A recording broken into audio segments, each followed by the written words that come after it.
تو یہاں اصل میں اس کی بات ہو رہی ہے انفاق کی. مثل الذین ينفقون اموالهم فی سبیل اللہ ہے، مثال ان کی جو اپنے مال خرچ کرتے ہیں اللہ کی راہ میں.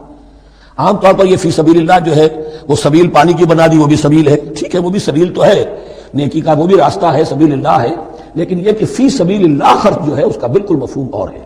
وہ صدقہ ہے، خیرات ہے، زکوٰۃ بھی اصلاً جو ہے وہ غریبوں کا حق ہے، لیکن اس میں بھی ایک مد سبیل اللہ کی رکھی ہوئی ہے. اگر تو آپ کے قریب اعزاء و اقارب ہیں، غربا ہیں، تو ان کا حق فائق ہے، پہلے ان کو دیجیے، ورنہ پھر یہ ہے کہ اس میں سے جو بھی ہے وہ دین کے کام کے لیے. جب دین یتیمی کی حالت کو آ گیا ہو تو سب سے بڑا یتیم تو دین ہے. آج کے وقت سب سے بڑا یتیم دین ہے. بہرحال فی سبیل اللہ انفاق. مثل الذین ينفقون اموالهم فی سبیل اللہ کمثل حبۃ انبتت سبع سنابل فی کل سنبلۃ مئۃ حبۃ، مثال ان کی جو اللہ کی راہ میں خرچ کرتے ہیں اللہ کے دین کے لیے ایسے ہے جیسے ایک دانہ کہ اس سے 7 سنبلیں پیدا ہوئیں، 7 خوشیں، 7 بالیاں، یہ 7 سٹے. باجرے کا سٹا ہوگا کتنے دانے ہوتے ہیں اس میں؟ مکئی کا سٹا ہے اس میں کتنے دانے ہیں؟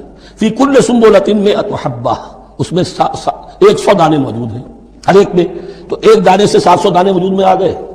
اسی طریقے سے اللہ تعالیٰ جو بھی اس کے دین کے لیے مال خرچ کرے گا اس کے مال میں اضافہ کرے گا، اللہ تعالیٰ ان کو جزا دے گا اور اس کو بڑھاتا رہے گا اپنے میں. واللہ یضاعف لمن یشاء، اور یہ تو تمہیں تمثیلاً بتایا ہے اللہ اس سے بھی دگنا کرے گا جس کو چاہے گا، صرف 700 گنا نہیں، اور جتنا چاہے گا بڑھائے گا.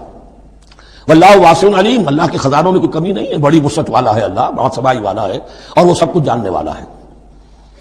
الذین ينفقون اموالهم فی سبیل اللہ، پھر جو لوگ کہ اپنا مال خرچ کرتے ہیں اللہ کی راہ میں، ثم لا يتبعون ما انفقوا منا ولا اذى، پھر جو کچھ وہ خرچ کرتے ہیں اس کے بعد نہ تو تکلیف پہنچاتے ہیں نہ احسان جتاتے ہیں. دیکھیے جی میں نے اس وقت اتنا چندہ دیا تھا، معلوم ہوا کہ میرا حق جو ہے وہ زیادہ ہے، پھر میری بات مانی جانی چاہیے. ہم چندے زیادہ دیتے ہیں تو رات میں بات بھی تو ہماری چلنی چاہیے. یا اگر کسی جو کارکن کو دیا ہے جو اللہ کے دین کے لیے کام کر رہا ہے، یہ بھی ان 2 رکوعوں کے آخر میں بات واضح ہو جائے گی. کوئی شخص اللہ کے دین کے کام میں لگا ہوا، آپ اس کو ساتھ تعاون کر رہے ہیں تاکہ وہ اپنی معاش کے اوپر اپنا وقت نہ لگائے، اپنا پورا وقت جو ہے وہ دین کی خدمت میں لگائے. لیکن اب اگر کہیں آپ نے اس کو جتا بھی دیا، اس پر احسان بھی رکھ دیا، کوئی تکلیف دے کلمہ کہہ دیا، تو جو آپ کا اجر و ثواب تھا وہ 0 ہو جائے گا. الذین ينفقون اموالهم فی سبیل اللہ ثم لا يتبعون ما انفقوا منا ولا اذى، جو انفاق کرتے ہیں اس کے بعد اس کے پیچھے نہ تو جتلاتے ہیں نہ کوئی اور تکلیف پہنچاتے ہیں. لہم اجرہم عند ربہم ولا خوف علیہم ولا ہم یحزنون، ان کا اجر ان کے رب کے پاس محفوظ ہے اور ان کے لیے مغفرت ہے. ولا خوف علیہم ولا ہم یحزنون، ان کے اوپر نہ کوئی خوف ہوگا اور نہ کوئی ان کو حزن سے دوچار ہوں گے. قول معروف، بھلی بات کہنا، ومغفرہ اور درگزر کرنا، خیر بہتر ہے من صدقۃ، اس خیرات سے یتبعھا اذی، جس کے بعد کہ اذیت پہنچائی جائے. کوئی آپ سے فرض کیجئے کوئی ضرورت کے لیے آئی گیا ہے، کسی نے ہاتھ پھیلا دیا ہے، تو آپ اگر آپ نہیں کر سکتے مدد، قول معروف نرمی کے ساتھ جواب دے دیجئے، معذرت کر لیجئے. یا یہ ہے کہ اگر کسی سائل نے آپ کے ساتھ درستی کی ہے تو پھر بھی یہ ڈانٹیے نہیں، وَأَمَّا السَّائِلَ فَلَا تَنْهَرْ، پھر بھی یہ ہے کہ مغفرت، معاف کیجئے. یہ کہیں بہتر ہے اس سے کہ دے تو دیا، خیر من صدقۃ یتبعھا اذی، اس کے بعد اسے 2-4 جملے بھی سنوا دیے، کوئی اور سلواتیں بھی سنا دی اسے، تو اس کا کوئی فائدہ نہیں ہوا. واللہ غنی حلیم، اللہ تعالیٰ غنی ہے اور حلیم ہے. یہ کیوں کہا گیا کہ تم اگر کسی کو دے رہے ہو تو اصل میں اللہ کو دے رہے ہو. ایک حدیث میں آتا ہے کہ اللہ تعالیٰ اپنے بندے سے شکایت کرے گا، میرے بندے تیرے پاس مال تھا، میں نے تجھ سے مال طلب کیا تھا، میں بھوکا تھا، میں نے تجھ سے روٹی مانگی، تو نے مجھے کھلایا نہیں. بندہ کہے اللہ تو غنی ہے، تجھے بھوک، تجھے احتیاج، کہ وہ جو میرا بندہ تھا جو بھوکا تھا اس نے جو مانگا تھا تجھ سے وہ میں ہی تھا، میرا بندہ تھا. الخلق عیال اللہ، تجھ سے انہیں کھانے کو نہیں دیا، تجھے گویا کہ مجھے نہیں دیا. اے میرے بندے میں ننگا تھا، میں نے تجھ سے میں نے چاہا کہ میرا سطر ڈھانپ دے، مجھے کوئی لباس دے دے، لیکن یہ کہ تو نے نہیں دیا. یہ اسی طریقے سے تو سمجھ لیجئے کہ اللہ تو غنی ہے، جو دے رہے ہو سمجھ لو کہ اللہ کو دے رہے ہو.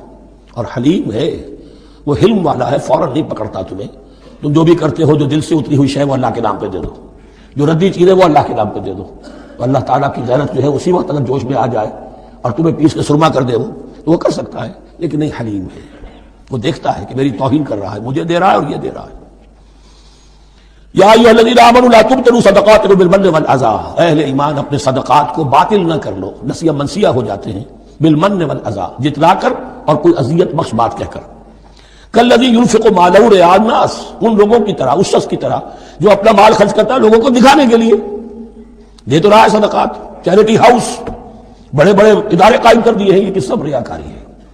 کوئی سرکار دربار میں رسائی کے لیے فاؤنڈیشنز بنے ہوئے، کچھ اپنے وہ ٹیکس بچانے کے لیے، کچھ اور اپنی ناموری، کیونکہ پھر الیکشن بھی لڑنا ہے۔ یہ سارے کام جو ہوتے ہیں اللہ جانتا ہے کس کی کیا نیت ہے۔ لا تبطلوا صدقاتکم بالمن والأذى کالذی ينفق مالہ رئاء الناس ولا یؤمن باللہ والیوم الآخر۔ جو ریاکاری کر رہا ہے وہ حقیقت میں ایمان نہیں رکھتا اللہ پر اور یوم آخر پر۔ یہ ریا اور یہ ایمان ایک دوسرے کی ضد ہے، جیسا کہ حدیث بار بار سنا چکا ہوں، من صلی یرائی فقد اشرک ومن صام یرائی فقد اشرک ومن تصدق یرائی فقد اشرک۔ جس نے دکھاوے کے لیے نماز پڑھی اس نے شرک کیا، جس نے دکھاوے کے لیے روزہ رکھا اس نے شرک کیا، جس نے دکھانے کے لیے لوگوں کو صدقہ خیرات دیا اس نے شرک کیا۔ ولا یؤمن باللہ والیوم الآخر فمثلہ کمثل صفوان علیہ تراب فاصابہ وابل فترکہ صلدا۔ تو اس کی مثال اس چٹان کی سی ہے اس پر کوئی تھوڑا سا غبار، کچھ ریت جم گئی تھی، تو اگر کسی چٹان کے اوپر کوئی تھوڑی سی تہ آ گئی ہو مٹی کی، وہاں آپ نے کوئی بیج ڈال دیا، کوئی فصل بھی ہو گئی۔ فاصابہ وابل، اب آیا زوردار ایک بارش کا چھینٹا پڑا، زوردار منہ پڑا، بارش بھی پڑا، فترکہ صلدا، وہ ساری اوپر کی تھوڑی سی تہ تھی وہ مٹی بھی بہ گئی اور آپ کی محنت بھی گئی، وہ آپ کا بیج بھی گیا اور آپ کی فصل بھی گئی۔ وہ چٹان جو ہے چٹیل چٹان وہ اندر سے نکل آئی، یعنی سب کچھ گیا۔ ریاکاری میں اس کا مطلب یہ ہے مال بھی دیا اور حاصل کچھ نہ ہوا، بیج بھی گیا، اور اللہ کیا کسی اجر و ثواب کا سوال ہی نہیں۔ لا یقدرون علی شیء مما کسبوا، جو محنت انہوں نے کی تھی، اس تھوڑی سی مٹی جو جم گئی تھی اس میں بھی کچھ ہل چلایا تھا، کچھ بیج ڈالا تھا، اب اس میں کوئی قدرت انہیں حاصل نہیں ہے، سب کچھ گیا۔ واللہ لا یہدی القوم الکافرین، اور اللہ ایسے کافروں کو ہدایت نہیں دیتا، راہ یاب نہیں کرتا۔ ومثل الذین ينفقون اموالهم ابتغاء مرضات اللہ، اس کے برعکس وہ لوگ، وہی سائملٹینیس کنٹراسٹ، جب ایک ریاکاری کے خرچ کے لیے وہ ایک مثال دی گئی، تمثیل اور تشبیہ دی گئی، تو اب جو واقعتاً اللہ تعالیٰ کے اجر و ثواب کے لیے خلوص و اخلاص کے ساتھ خرچ کرتا ہے اس کے لیے بھی مثال۔ ومثل الذین ينفقون اموالهم ابتغاء مرضات اللہ، اور مثال ان لوگوں کی جو خرچ کرتے ہیں اپنے مال اللہ کی رضا جوئی کے لیے، خوشی حاصل کرنے کے لیے، وتثبیتا من انفسہم، اور اپنے عزم کی پختگی کے ساتھ، اپنے نفس کی پختگی کے ساتھ۔ کمثل جنت، ان کی مثال اس باغ کی ہے بربوۃ، جو ذرا بلندی پر ہے، باغ ہے، جیسا کہ میں نے عرض کیا نیچرل باغ کا یہی تصور ہوتا تھا، ذرا اونچائی پر جو ہے پلانٹیشن ہے، ندی بہ رہی ہے کوئی دامن میں جس سے خود بخود اس کو اریگیشن ہو رہی ہے۔ کمثل جنت بربوۃ، یہیں سے یہ قادیانیوں نے لفظ ربوہ لے کر اور اپنا وہ شہر بنایا ہے پاکستان میں۔ اصابہ وابل، اب اگر اس باغ کے اوپر زوردار منہ آ جائے، بھی آ جائے، خوب بارش برسے، فآتت کلھا ضعفین، تو اس کا پھل جو ہے دگنا ہو جائے گا۔ فإن لم يصبها وابل فطل، اور اگر زوردار بھی نہ آئے، بارش نہ برسے، تو تھوڑا بہت چھینٹا بھی پڑے گا تب بھی اس کا تمہارا پھل جو ہے وہ برقرار رہے گا۔ واللہ بما تعملون بصیر، اور جو کچھ تم کر رہے ہو اللہ تعالیٰ اس کو دیکھ رہا ہے۔ دروں بھی نہیں کرتے رہا کرو کہ تم یہ بال جو خرچ کر رہے ہو واقعتاً خلوص دل کے ساتھ، اخلاص نیت کے ساتھ اللہ ہی کے لیے کر رہے ہو، کہیں اس میں کوئی اور جذبہ، کہیں تمہارا غیر شعوری طور پر کوئی جذبہ شامل نہ ہو جائے، تو انٹروسپیکشن ہو، اپنے غریبانوں میں جھانکتے رہو۔ ایود احدکم ان تکون لہ جنۃ من نخیل واعناب تجری من تحتها الانہار، کیا تم میں سے کوئی شخص پسند کرے گا کہ اس کا ایک باغ ہو اور کھجور کا درخت ہو اس میں، اور انگور کی بیلیں بھی ہو، اور اس کے دامن میں ندیاں بہتی ہوں، نیچرل اریگیشن بھی ہے، کھجور کے درخت بھی ہے، اور بیلوں کی ٹٹیاں لگی ہوئی ہیں انگوروں کی، اور انگوروں کی بیلیں ہیں۔ لہو فیہا من کل الثمرات، اس کے لیے اس باغ میں ہر طرح کا میوہ ہے۔ فاصابہ الکبر، اب اس پر بڑھاپا بھی طاری ہو گیا ہے۔ وَلَهُ ذُرِّيَّةٌ ضُعَفَاء، اور اس کی اولاد ہے ابھی چھوٹی عمر کی، کم سن ہے، کمزور ہے۔ فَأَصَابَهَا إِعْصَارٌ، کہ اچانک اس باغ کے اوپر ایک ایسا بگولا، ایک ایسی آندھی آئی جس میں آگ ہے، فیہ نارٌ، کوئی ایسا آگ بھری آندھی آئی۔ فَأَصَابَهَا إِعْصَارٌ فیہ نارٌ فاحترقت، پورا کا پورا باغ جل کر جھلس کر رہ گیا۔ کذالک یبین اللہ لکم الآیات لعلکم تتفکرون، اس طرح اللہ تعالیٰ تمہارے لیے اپنی آیات کو واضح کرتا ہے تاکہ تم تفکر کرو۔ یعنی ایک انسان نے ساری عمر سمجھا ہے کہ بڑی میرے نیکی کمائی ہے، میں نے یہ کیا ہے، میں نے فاؤنڈیشن بنایا، میں نے مدرسہ قائم کر دیا، میں نے یتیم خانہ بنا دیا، لیکن یہ کہ اچانک کسی وقت آنکھ کھلے گی، جب آنکھ کھلی گل کی تو موسم تھا خزاں کا، معلوم ہوگا یہ تو کچھ بھی نہیں تھا، یہ تو گویا کہ ایک بگولا آیا سب کو جلا گیا، اس لیے کہ اس میں اخلاص تھا ہی نہیں، اس میں نیت جو ہے اس میں کھوٹ تھا، اس میں ریاکاری تھی، اس میں لوگوں کو دکھانا مقصود تھا۔ پھر حال وہی ہوگا جس طرح کہ وہ بوڑھا اب کفے افسوس بن رہا، کیا کرے، بوڑھا ہو چکا ہے، دوبارہ تو باغ لگا نہیں سکتا، لہذا جب وہ موت آ جائے گی تو گویا کہ اب اس کے لیے موقع نہیں ہے کہ دوبارہ کوئی کام اور کر سکے۔ یا ایھا الذین آمنوا انفقوا من طیبات ما کسبتم ومما اخرجنا لکم من الارض، اے ایمان والو خرچ کرو، اللہ کے لیے دینا ہے، اللہ کے دین کے لیے دینا ہے، اللہ کے نام پر دینا ہے۔ من طیبات ما کسبتم، جو چیز تم نے کمائی ہے اس کی اچھی چیز، پاکیزہ چیز، بہتر چیز۔ ومما اخرجنا لکم من الارض، اور جو کچھ ہم نے نکالا تمہارے لیے زمین سے۔ اب زمین سے ظاہر بات ہے جو بھی نباتات آ رہی ہے، چاہے وہ کوئی چراگاہ ہے تو اس کے اندر سے جو ہے وہ بھی ہریاول ہے تو اللہ نے پیدا کی ہے، کھیت کے اندر آپ نے محنت کی ہے، ہل چلایا ہے، بیج ڈالے، لیکن یہ کہ فصل کا اگانا تو آپ کے کام ہاتھ نہیں ہے، تو اللہ کے ہاتھ میں ہے۔ تو جو کچھ ہم نے نکالا ہے تمہارے لیے، ومما اخرجنا لکم من الارض ولا تیمموا الخبیث منہ، اور اس میں سے ردی مال کا ارادہ نہ کرو، تنفقون کہ اسے خرچ کر دو، زکوٰۃ دینی ہے، عشر دینا ہے، تو جو ردی چیزیں ہیں، اب بھیڑوں بکریوں کا غلہ ہے، ان میں سے اتنی بکریاں نکالنی ہیں، اتنی بھیڑیں ہیں، تو اب جو ذرا کمزور ہیں، ناظر ہیں، بیمار ہیں، نقص والی ہیں، گنتی پوری کرنی ہے نا۔ اسی طریقے سے عشر نکالنا ہے تو گندم کا ڈھیر لگا ہوا ہے، اس میں سے کہیں بارش پڑ گئی تھی، وہ نکال دو۔ ولا تیمموا، تیمم کے معنی یہاں نوٹ کر لیجئے، قصد کرنے کے ہیں۔ ولا تیمموا الخبیث منہ، کہ اس میں سے جو ردی مال ہے، جو ناپسند ہے، اس کا قصد نہ کرو، تنفقون کہ اسے خرچ کرو، ولستم بآخذیہ، اور تم ہرگز نہیں ہوگے اس کو لینے والے۔ ایسا بھی تو ہو سکتا ہے کہ تم محتاج ہو جاؤ اور تمہیں ضرورت پڑ جائے، پھر اگر تمہیں کوئی ایسی چیز دے گا تو تم قبول نہیں کرو گے۔ ولستم بآخذیہ الا ان تغمضوا فیہ، الا یہ کہ چشم پوشی کرنے پر مجبور ہو جاؤ، احتیاج اس درجے کی ہو کہ جو بھی مل جائے، ردی مل جائے، اچھا مل جائے، نفیس مل جائے، خبیث مل جائے، جو بھی مل جائے چشم پوشی کرو۔ اس کے سوا آدمی جو ہے وہ اپنے طیب خاطر کے ساتھ جو ہے وہ ردی سے قبول نہیں کر سکتا۔ وَاعْلَمُوا أَنَّ اللَّهَ غَنِيٌّ حَمِيدٌ، پھر دیکھیے غنی کا لفظ، جو کچھ دے رہے ہو یہ نہ سمجھو کہ اسے دے رہے ہو، محتاج کو دے رہے ہو، ضرورت مند کو دے رہے ہو، بلکہ یوں سمجھو کہ اللہ کو دے رہے ہو۔ وَاعْلَمُوا أَنَّ اللَّهَ غَنِيٌّ حَمِيدٌ، جان لو کہ اللہ تعالیٰ غنی ہے اور حمید ہے۔ حمید یعنی اپنی ذات میں خود محمود۔ ایک کسی شے کی اچھائی یا حسن یا کمال ایسا ہوتا ہے جس سے ظاہر کیا جائے، دیکھو بھائی اس میں یہ خوبصورتی ہے، اور ایک وہ خوبصورتی ہوتی ہے جو از خود ظاہر ہے۔ حاجت مشاطہ نیست صورت دلار آمرا، تو اللہ تعالیٰ اتنا ستودہ صفات ہے، اتنا محمود ہے اپنی ذات میں کہ وہ خود بخود محمود ہے، اسے کسی حمد کی حاجت نہیں ہے، از خود محمود ہے۔ الشیطان یعدکم الفقر ویامرکم بالفحشاء، دیکھو شیطان تمہیں ڈراتا ہے اور تمہیں اندیشہ دلاتا ہے فقر کا، مت خرچ کرو، رکھو، کیا پتا کیا کل کون سا وقت تم پر آ جائے۔ وَيَأْمُرُكُم بِالْفَحْشَاءِ، اور تمہیں حکم دیتا ہے بے حیائی کے کاموں کا۔ وَاللَّهُ يَعِدُكُم مَّغْفِرَةً مِّنْهُ وَفَضْلًا، اور اللہ وعدہ کر رہا ہے تم سے اپنی طرف سے مغفرت کا اور فضل کا۔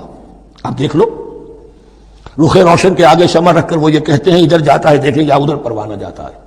اب شیطان کی طرف جانا چاہتے ہو، اس کی بات ماننا چاہتے ہو، خوف رکھتے ہو کہیں ایسا نہ ہو جائے کہ فقر آ جائے مجھ پر، مجھے اپنا مال سنبھال کر رکھنا چاہیے، سیل سینٹر رکھنا چاہیے، تو تم شیطان کی چال میں آ گئے، تم نے اس کی پیروی کی۔ اور اگر تم نے اپنا اللہ کی راہ میں خرچ کر دیا، اللہ پر اعتماد کرتے ہوئے، وہ میری ساری حاجتیں پوری کرے گا، آج کر رہا ہے کل کرے گا انشاءاللہ۔ تو یہ ہے واللہ یعدکم مغفرۃ منہ وفضلا واللہ واسع علیم، اللہ بہت وسعت والا ہے، اس کے خزانوں کی کوئی محدودیت کا تصور اپنے ذہن میں نہ رکھو، اور سب کچھ جاننے والا ہے۔ یؤتی الحکمۃ من یشاء، لیکن یہ باتیں حکمت کی ہیں، ایک ہے ظاہر، ایک ہے باطن۔ باطن جو ہے وہ حکمت سے نظر آتا ہے، ظاہر تو سب کو نظر آ رہا ہے۔ کسی شے کی حقیقت کیا ہے؟ اہل نظر ذوق نظر خوب ہے، لیکن جو شے کی حقیقت کو نہ دیکھے وہ نظر کیا؟ وہ حقیقت جس پر عیاں ہو جاتی وہ ہے حکیم۔ اور حکمت اصل میں نام ہے انسان کے عقل اور شعور کی پختگی کا۔ جب محکم ہو گئی عقل، اس کا شعور پختہ ہو گیا، استحکام اسی سے بنا ہے حکمت۔ یؤتی الحکمت، اللہ تعالیٰ یہ فہم کی پختگی، عقل کی پختگی، شعور کی پختگی، حقائق رسی، حقائق تک پہنچ جانے کی صلاحیت دیتا ہے جس کو چاہتا ہے۔ وَمَن یؤت الحکمۃ فقد اوتی خیرا کثیرا، اور جسے حکمت دے دی گئی اسے تو خیر کثیر عطا ہو گیا، اس سے بڑا تو خیر کوئی اور ہے ہی نہیں۔ وَمَا يَذَّكَّرُ إِلَّا أُولُو الْأَلْبَابِ، اور نہیں نصیحت حاصل کر سکتے مگر وہی لوگ جو ہوش مند ہیں، جو اولو الالباب ہیں، عقل مند ہیں۔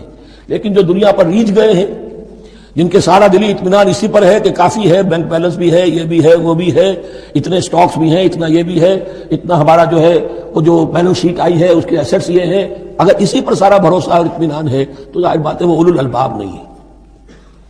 وَمَا أَنفَقْتُم مِّن نَفَقَةٍ أَوْ نَذَرْتُم مِّن نَذْرٍ، اور جو بھی کچھ تم خرچ کرتے ہو، جو بھی نفقہ، جو بھی خیرات تم دیتے ہو، اور نظر تم من نظرین، اور یا جو بھی نظر تم دیتے ہو اللہ کے نام پر، منت مانگتے ہو، فإن اللہ یعلم، اللہ تعالیٰ وہ سب کو جانتا ہے، وما للظالمین من انصار، اور یقیناً ظالموں کے لیے کوئی مددگار نہیں ہوں گے۔ ان تبدوا الصدقات فنعما ہی، صدقات کو تو اگر تم کھل کر اعلانیہ دو تب بھی ٹھیک ہے، اور خاص طور پر زکوٰۃ کا تو معاملہ اعلانیہ ہے ہی ہے۔ ان تبدوا الصدقات، ظاہر کرو، برملا اعلانیہ دو تو بھی ٹھیک ہے، کم سے کم فقراء کا حق تو پہنچ گیا، کسی کی ضرورت تو پوری ہو گئی۔ وَإِن تُخْفُوهَا، لیکن اگر تم انہیں چھپاؤ، اب یہ ہوگا صدقات نافلہ کے لیے۔ ایک جو صدقات جو ہیں کہ جو لازماً دے رہے ہیں واجبہ، ان کو تو ان کے لیے اخفاء نہیں ہے، یہ دین کی حکمت کو ذہن میں رکھیے، فرض عبادات اعلانیہ ادا کی جائیں گی۔ یہ وسوسہ بھی شیطان بہت سے لوگوں کے دلوں میں ڈال دیتا ہے کہ کیا 5 وقت جا کے مسجد میں نماز پڑھنی ہے، لوگوں پر اپنے تقویٰ کا روب بانٹنا چاہتے ہو، گھر میں پڑھ لیا کرو، یا داڑھی رکھو گے، کیا چاہتے ہو، تم چاہتے ہو کہ لوگ تمہیں سمجھے متقی ہے تو میں اس لیے داڑھی نہیں رکھتا، ہوتا ہے وسوسہ۔ لیکن جو چیز واجب ہے وہ علیہ اعلان کرو، اس کے اظہار میں کوئی رکاوٹ نہیں۔ ہاں جو صدقات نافلہ ہیں، جو نماز نفل ہے اسے چھپا کر کرو، اس کا اظہار بہت بڑا فتنہ ہوتا ہے، نفل عبادت کا اظہار بہت بڑا فتنہ ہے۔ وَإِن تُخْفُوهَا، اگر چھپاؤ، وَتُؤْتُوهَا الْفُقَرَاءَ، اور تم وہ ضرورت مندوں کو دے دو، فَهُوَ خَيْرٌ لَكُمْ، وہ تمہارے لیے بہت بہتر ہے۔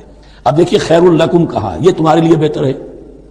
پہلے کہا تھا ظاہر کر کے دیتے ہو فنعما ہی، وہ بھی ٹھیک ہے، اس لیے کہ فقراء کا حق تو چلیے ادا ہو گیا، کچھ نہ کچھ مل تو گیا، خسیس کے اور کنجوس کے مال میں سے کچھ نکلا تو صحیح۔ ان تبدوا الصدقات فنعما ہی، وان تخفوها وتؤتوها الفقراء فهو خير لكم ويكفر عنكم من سيئاتكم، اور اللہ تعالیٰ دور کر دے گا تم سے تمہاری برائیوں کو۔ واللہ بما تعملون خبیر، اور جو کچھ تم کر رہے ہو اللہ تعالیٰ اس سے باخبر ہے۔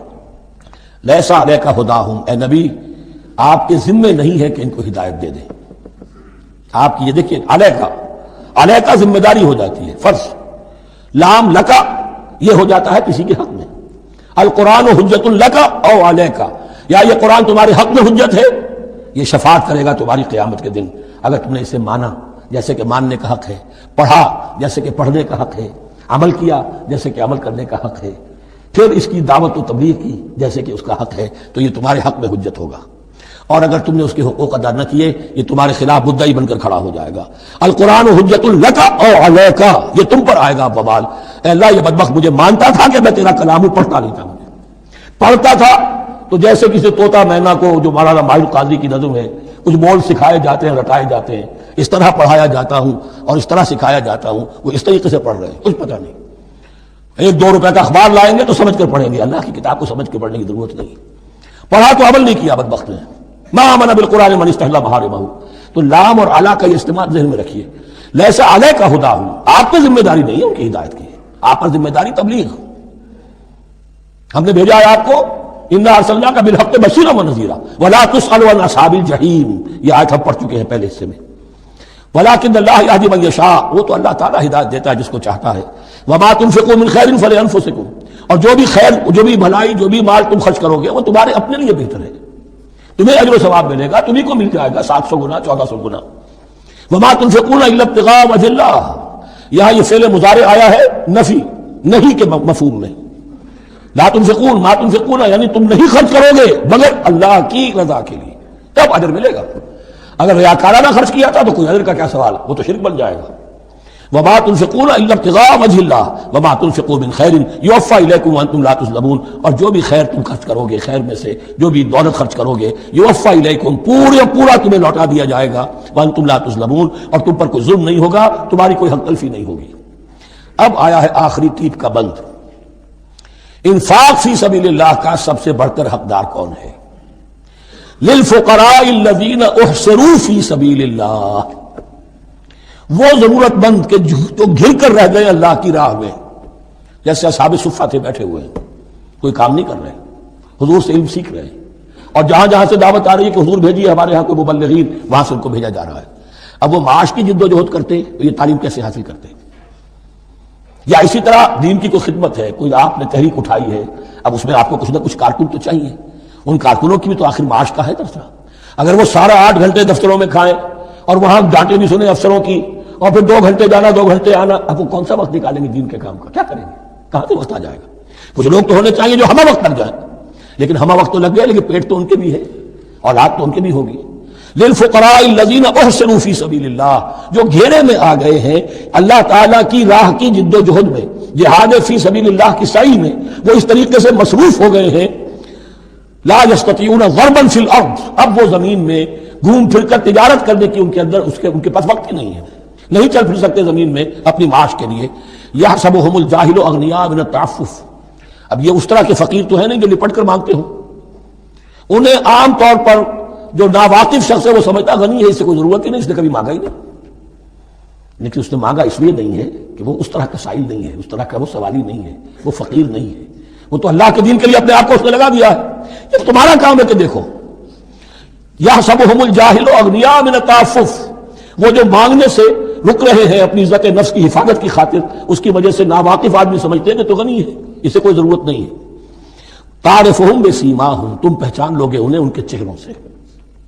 ظاہر بات ہے کہ فقر کا احتیاج کا اثر چہرے پر تو آ جاتا ہے، اگر آپ کو نیوٹریشن صحیح نہیں مل رہی ہے تو ظاہر بات ہے چہرے پر اس کا اثر ہوگا۔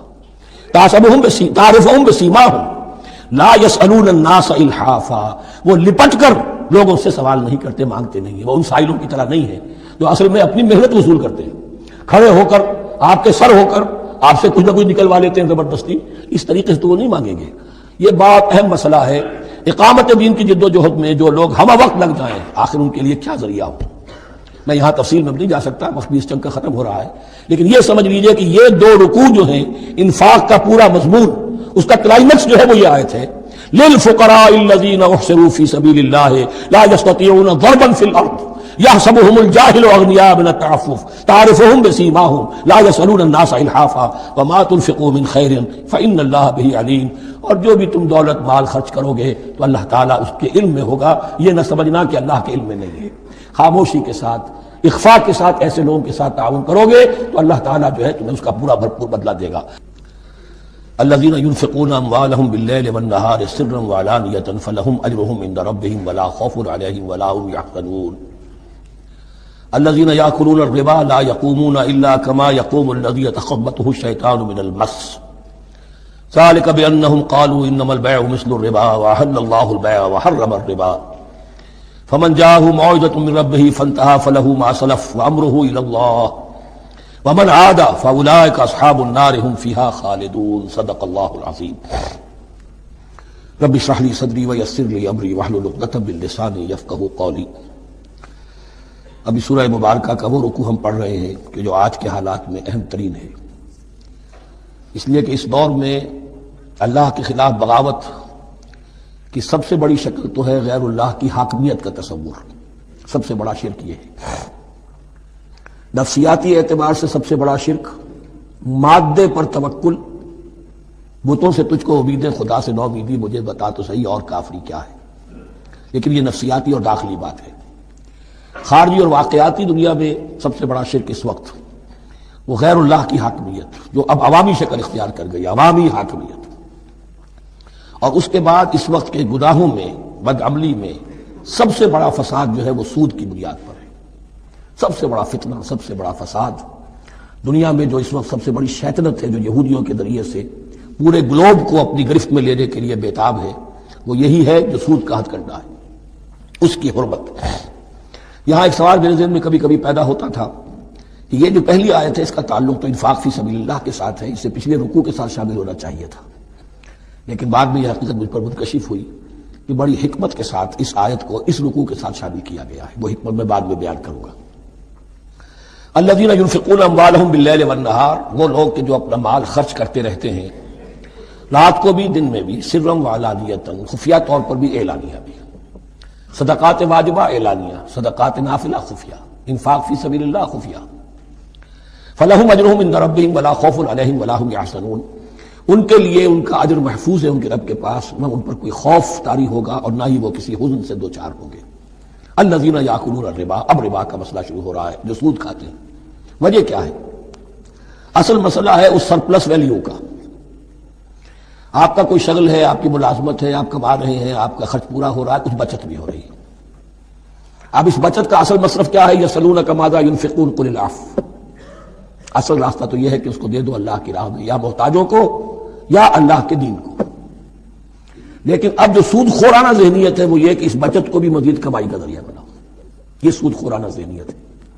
لہذا اصل میں سود خوری انفاق کا کی ضد ہے، اور یہ عقدہ مجھ پر کھلا جبکہ القرآن یفسر بعضہ بعضا، اس اصول کے تحت جب سورہ روم کی آیات کا میں نے مطالعہ کیا، وہاں یہی شکل آپ کو نظر آئے گی کہ ان دونوں کو مقابلے میں لایا گیا ہے، اللہ کی رضا جوئی کے لیے انفاق اور ربا، سود پر رقم دینا۔ وما آتیتم من ربا لیربو فی اموال الناس فلا یربو عند اللہ، جو کچھ تم دیتے ہو سود پر کہ وہ بڑھے لوگوں کے مال میں، محنت وہ کر رہا ہے اور آپ اس کی کمائی میں سے آپ وصول کر رہے ہیں اپنے اس سرمایہ کی وجہ سے، تو یہ گویا کہ آپ کا مال اس کے مال میں اس کی محنت سے بڑھ رہا ہے۔ الذی ما آتیتم من ربا لیربو فی اموال الناس فلا یربو عند اللہ، اللہ کے ہاں بڑھوتری نہیں ہوتی۔ وما آتیتم من زکاۃ تریدون وجہ اللہ فاولئک هم المضعفون، اور وہ جو تم زکوٰۃ اور صدقات میں دے دیتے ہو اللہ کی رضا جوئی کے لیے، تو وہ ہے جو دوہرے چوہرے کر رہے ہیں، ان کا مال بڑھ رہا ہے، اس کی بڑھوتری ہو رہی ہے۔ تو انفاق فی سبیل اللہ، صدقات، زکوٰۃ، اس کے بالمقابل اس کے برعکس ہے اپنی اس بچت کے مال کو، اور آپ کو معلوم ہے آج کی بینکنگ سسٹم کا سب سے زیادہ بچت کی اسکیم، اور یہ سب کا سب جو ہے در حقیقت saving bank, saving account, save کرو، لیکن سیو کرو مزید کمانے کے لیے۔ سیو جو ہے اس لیے نہیں ہے کہ اپنا پیٹ کاٹو اور غربا کو دو، اپنا سٹینڈرڈ آف لیونگ کم کرو اور اللہ کے دین کے لیے خرچ کرو، یہ نہیں، بلکہ اس لیے کہ وہ جو تم بچاؤ وہ ہمیں دو، تاکہ وہ ہم سود پر زیادہ رقم، زیادہ شرح سود پر دوسروں کو دے اور تھوڑا شرح سود تمہیں دے دے۔ اب اس کے برعکس الذین یاکلون الربا، جو لوگ سود کھاتے ہیں، لا یقومون الا کما یقوم الذی یتخبطہ الشیطان من المس، وہ نہیں کھڑے ہوتے مگر ان کی طرح سے کہ جن کو شیطان نے مخبوط الحواس بنا دیا ہو چھو کر۔ یہاں عام طور پر یہ سمجھا گیا کہ یہ قیامت کے دن کا نقشہ ہے، یہ قیامت کے دن کا نقشہ تو ہوگا ہی، اس دنیا میں بھی سود خوروں کا حال یہی ہے، اور اگر ان کا نقشہ دیکھنا ہو تو کسی سٹاک ایکسچینج کو جا کے دیکھ لیجیے، معلوم ہوگا دیوانے ہیں، پاگل ہیں، چیخ رہے ہیں، دوڑ رہے ہیں، بھاگ رہے ہیں، وہ انسان نہیں نظر آتے اس وقت جو بھی کچھ ہو رہا ہوتا سٹاک ایکسچینج کے اندر، مخبوط الحواس انسان جو ہے وہ ہو جاتا ہے، یہ سود خوری کی وجہ سے۔ الذین یاکلون الربا لا یقومون الا کما یقوم الذی یتخبطہ الشیطان من المس ذلک بانہم قالوا انما البیع مثل الربا، اور ان کے سب سے بڑھ کر مخبوط الحواس ہونے کی کا مظہر یہ ہے، یہ اس لیے کہ وہ کہتے ہیں کہ بیع بھی تو ربا کی طرح ہے، بیع بھی تو سود ہے، میں نے 100 روپے کا مال خریدا 110 میں بیچ دیا، 10 بچ گئے، یہ ربا ہے، ربا جائز ہے۔ 100 روپے کسی کو دیے اور 110 لیے، یہ سود ہو گیا۔ بھائی کیوں ہو گیا؟ 100 روپے کی شے دے دی، یہ 100 روپیہ دے دیا، کیا فرق پڑا؟ 10 لاکھ کا مکان بنایا، 4000 کے قرضے کے بہانہ کرائے پر دے دیا، جائز ہو گیا۔ 10 لاکھ کسی کو دیا اور اس سے 4000 روپیہ مہینہ دینا شروع کیا، یہ سود ہو گیا، حرام ہو گیا۔ عقلی طور پر یہ باتیں ہیں کہ جو سود کے حامیوں کی طرف سے کہی جاتی ہیں۔ انما البیع مثل الربا، بیع میں کبھی جو نفع ہوتا ہے، ربح اور ربا یہ میں اس کو بیان کر چکا ہوں سورہ بقرہ کے دوسرے رکوع کے ضمن میں۔ تو یہ جان لیجئے کہ اس ظاہری سی مناسبت کی وجہ سے ان کا مخبوط الحواس لوگ جو ہیں وہ اس دونوں کے اندر کوئی فرق محسوس نہیں کرتے۔ یہاں اللہ تعالیٰ نے ان کے قول کا عقلی جواب نہیں دیا، بلکہ جواب کیا دیا؟ احل اللہ البیع وحرم الربا، اللہ نے بیع کو حلال قرار دیا ہے اور ربا کو حرام قرار دیا ہے۔ اب تم بات یہ کرو، اللہ کو مانتے ہو یا نہیں، رسول کو مانتے ہو یا نہیں، قرآن کو مانتے ہو کہ نہیں، یا اپنی عقل کو مانتے ہو؟ اگر تم مسلمان ہو، اگر تم مومن ہو تو اللہ کا حکم جو وہ فرمائے، نہ صرف اللہ کا، جو رسول کا ہے، ما آتاکم الرسول فخذوہ وما نہاکم عنہ فانتہوا، جو کچھ رسول تمہیں دے لے لو، اور جس چیز سے روک دے رک جاؤ۔ یہ تو شریعت کا معاملہ ہے۔ ویسے اس میں جو فرق واقع ہوتا ہے وہ یہ ہے کہ ایک ہے فلوئڈ منی، فلوئڈ کیپٹل، ایک ہے فکسڈ کیپٹل۔ مکان 10 لاکھ کا ہے، لیکن مکان سے جو شخص دے رہا فائدہ کیا اٹھائے گا؟ 1 مہینے رہے گا نا، بس اس کا بدل آپ نے لے لیا۔ 10 لاکھ روپے کسی کو نقد دے دیے، وہ کسی کام میں لگائے گا، 12 لاکھ بھی بن سکتے ہیں، 15 بھی لگ سکتے ہیں، 8 بھی رہ سکتے ہیں۔